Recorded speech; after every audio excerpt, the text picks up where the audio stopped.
Hey guys, welcome back to Stationery Muse channel. Today I'm going to be showing you guys how we make these fun things that we call stickers. So if you're interested in learning more about my process, how I illustrate, the program that I use, the machine that I use, and all that stuff, then you'll definitely want to stay tuned. Reflecting on my decisions, wondering what could happen. It can all be gone in the blink of an eye.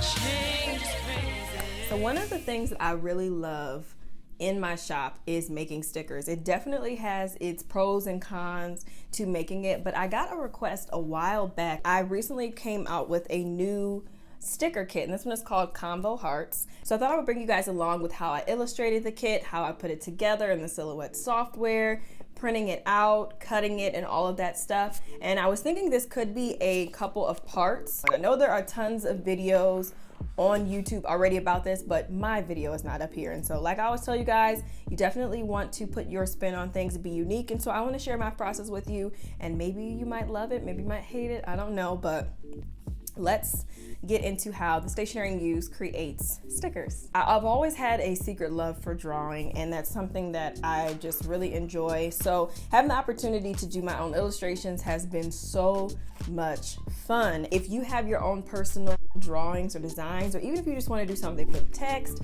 this is just going to give you the power to be able to create those designs, use the programs, and just create some cool stuff. So before I get into my current process of what I do, I'm going to talk about what I did before. So I actually used to just use pen and paper, pencil and paper. I would actually draw out the design. I would do it with pencil or like a dark pen, or I would scan it in using my printer and then bring it onto the computer. And then from there, I would trace it in Illustrator, add color to it and all of that. And so I did that for a really long time. And a few months ago, I finally decided, why don't I try one of these tablet things out, see what it's all about, see if I like it. It definitely is an adjustment and something to get used to. So the one that I purchased, I will have all the stuff I talk about linked below, but this is the one that I purchased, and I do not know how to pronounce his name. I think it's Huion. Yeah, I think Huion, but it's just a USB pen tablet. This is not a wireless one. This was probably the cheapest one I found on there. I don't think I paid more than $30 for this. But basically, it's super easy to set up, and this is what the tablet looks like. So you just plug it into your computer. I actually use this with Illustrator, and that is the program that I do all of my drawing and stuff in now. But you can use this with Photoshop as well. But I really like it. It basically just connects. It does prompt you to do a couple things when you first set it up, and then you just get started with it. So what I do love about it is it makes me have to eliminate the step of having to scan it in, because before I would have to draw it on paper, then scan it, then trace it. So now it eliminated 3 steps, and now I'm drawing it just straight on the screen using this tablet. The pen, I have no idea where it is, you guys. I think Emery has done something with it, so I will try to look for it. In the clips that I'm going to be showing you guys, you'll see the pen in it, but there is nothing wrong with just sketching some stuff out on just a regular piece of computer paper. If you want, let's just say, for example, maybe you are on a no spend right now and you really wanted to create some stickers, or you wanted some stickers of a certain thing, you could go online, you could find some vector artwork or some graphics or something for personal use. And then you can use those images as well. So you don't have to necessarily illustrate to make stickers, but this is just the way that I'm going to be showing you guys how to do it. So just keep that in mind. So basically the way my process works, I just kind of come up with the ideas in my head. Sometimes I will do a color palette, sometimes I won't. This particular time, I just started drawing. I knew what I wanted to use, and I also knew that I was going to be reusing some of the pieces from other kits. So like this girl, for example, I actually pulled her from another one of my sticker kits, just recolored her and added some different hair and things. Same with this little cup. That was an older sticker or older graphic that I created, and I basically just took it and recolored it for this one.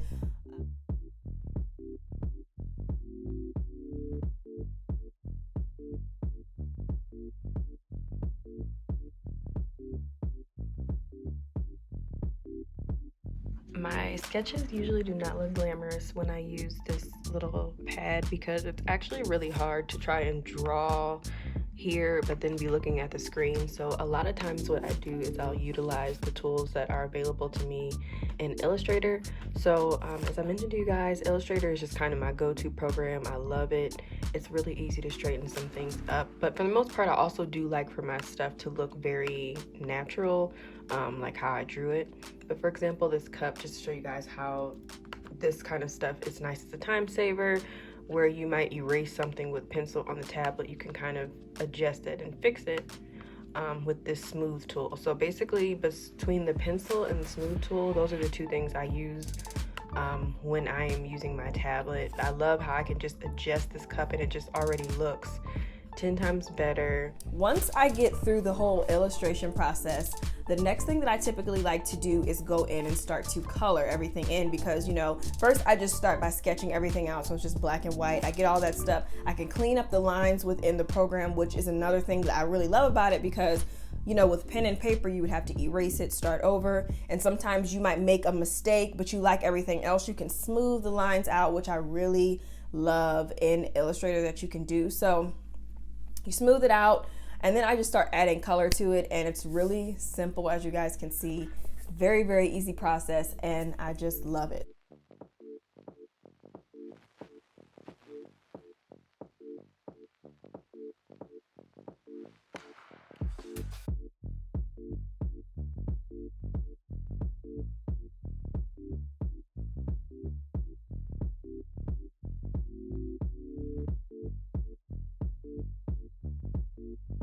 And so now I'm going to color an envelope with you guys just so you can see how I do this, since I am sharing the illustrating part of all of this. Yeah, this is the part that takes the longest, but I actually have the most fun with coloring everything in. It's really therapeutic.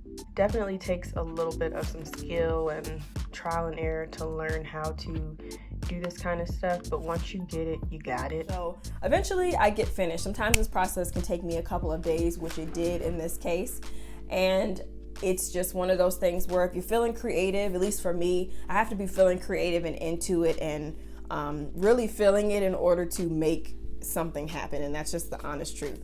So from there, I know that I already have a very set in stone format for my stickers. So I always have a deco page, and this is if you're becoming a shop as well. These are some tips for you too, because I know that maybe if you're trying to figure out like, how do I want to format my stuff? So when I first started out, I tried to make my kits look like everyone else's. It was just, you know, the thing, like just the regular rectangle style kit and all of that. And I'm a white space planner, so I kind of found that I didn't need all of these extra stickers and things. And that's just how I found it to be. And I knew that I wanted to change the kit to be something more so that I know that would work for me, so that I could share it with you guys.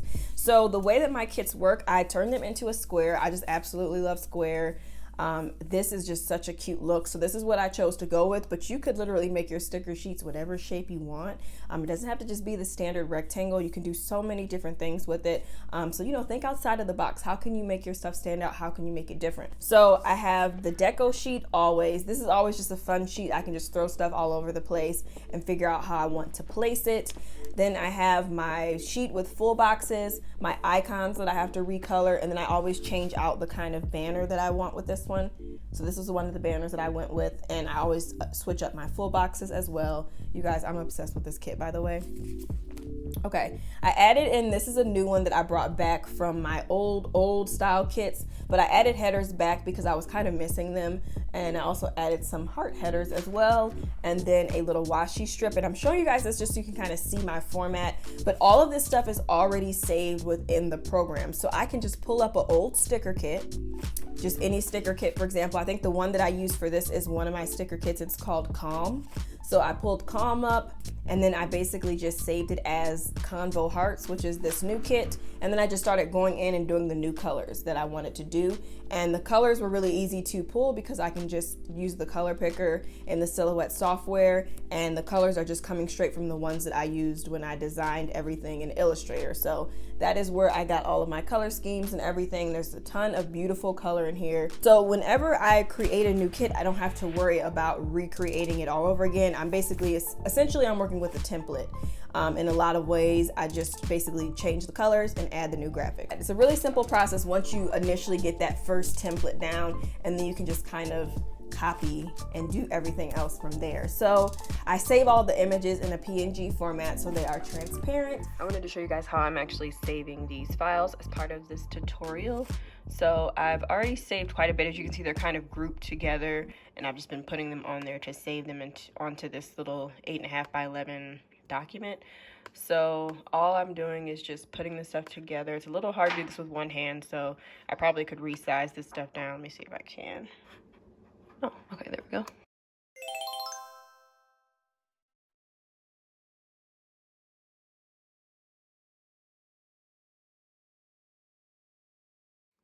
Because none of these are going to be the original size. They're all going to be shrunk down anyway, so it's not a huge deal to shrink it down now. Okay, perfect. And yeah, so all I do is just save as a PNG. You can also save them as a JPEG as well. That works too, but you just want to make sure that when you save the images, you save them at 300 DPI, because that is going to be print quality. If you're just planning on this being on like screens, you could go ahead and do 72, but I just typically recommend when and done do 300 DPI, and it will actually ask you that too. It will ask you, or it'll give you the option as you're saving it, we're saving it as a PNG or a JPEG, and you have a drop down depending on what program you're using. You just want to make sure you do 300. Then I bring the images in a silhouette, and from there I'm able to trace them. So they have this really cool trace feature on there where you basically just bring your image in, and you want to take it from, like how I do it anyway, I save them all as just one image because I'm really lazy, you guys. You could save everything as an individual image and then just bring it in that way. I like to just eliminate that step altogether, so I will literally just save everything on a page, or as much as I can fit on a page. Save it as that PNG, and then I will open it in Silhouette. I don't think I saved this one with a transparent background, which is fine, and I'll show you why. So on here, all you're gonna do is go up to the trace panel, and you're gonna select your traced area, which is all of this, because I want all of these to be stickers.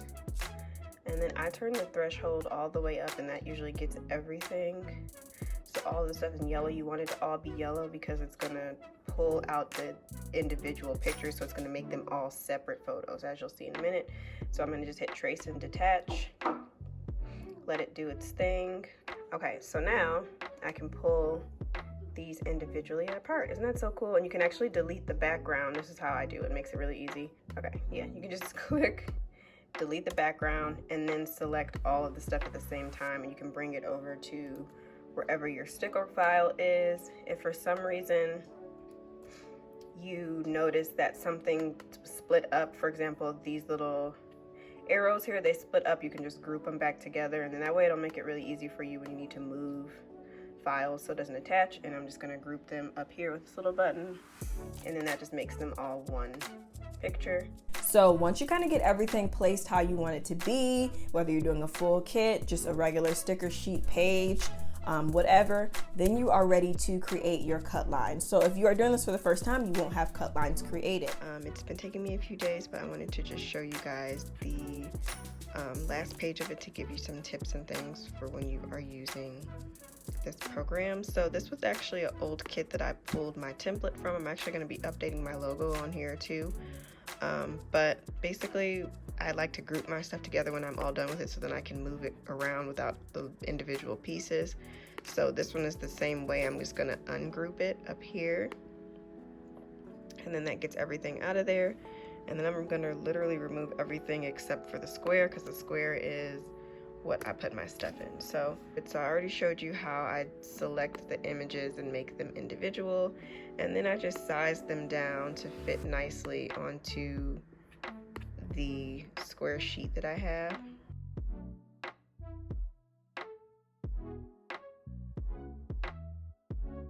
And then from there I just arrange it on the sheet. And if you are just doing this for personal use, you don't have to make it really any specific kind of way, but since I am selling this stuff, you know, I try to make it look appealing in certain ways.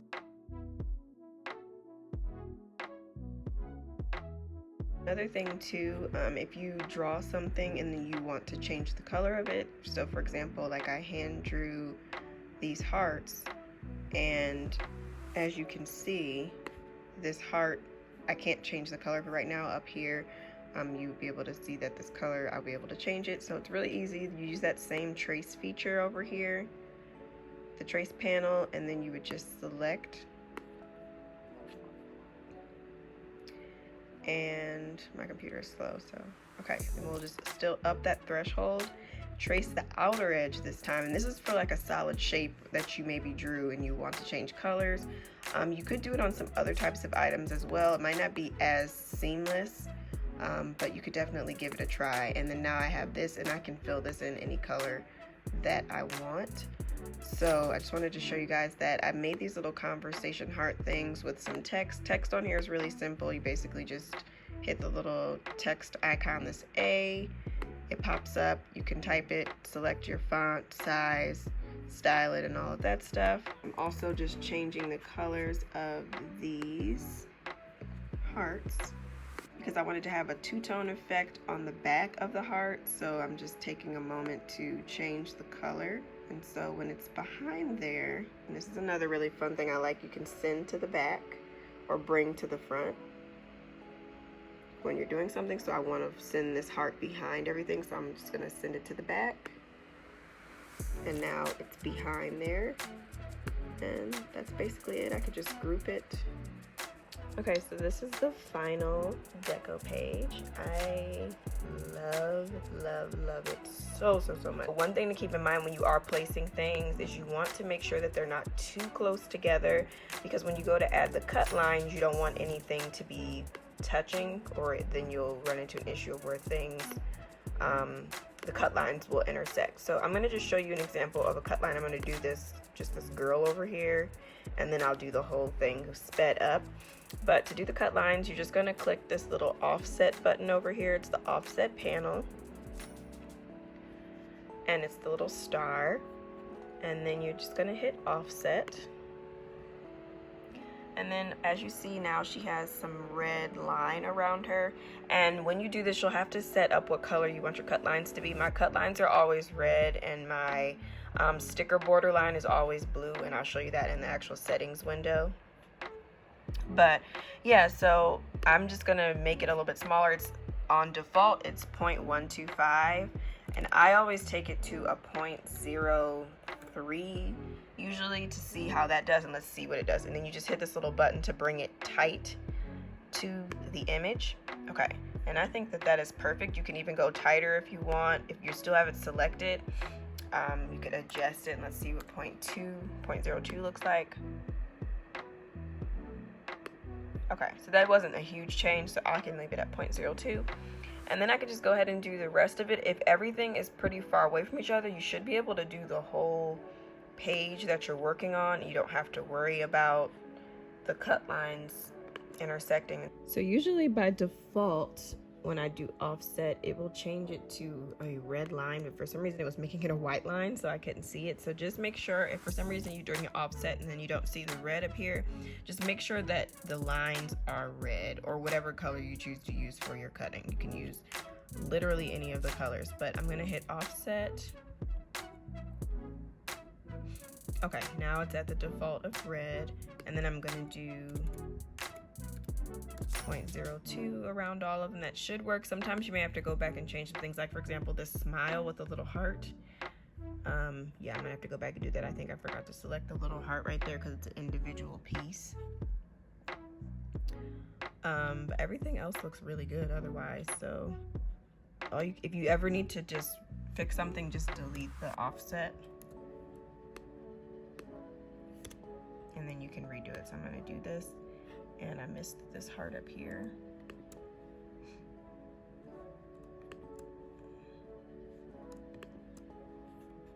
Okay, just do the same thing.